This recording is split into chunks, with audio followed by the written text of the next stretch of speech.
বাড়িতে আমি কিছু না বলে।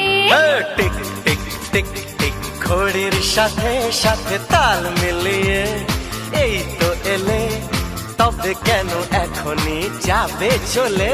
ও বলো কি বলার আছে, এসেছি তোমার কাছে। শোনা, আরে বলো কি বলার আছে, এসেছি তোমার কাছে। বোঝো না কেন যে যায় সময় চলে, এসেছি বাড়িতে আমি কিছু না বলে।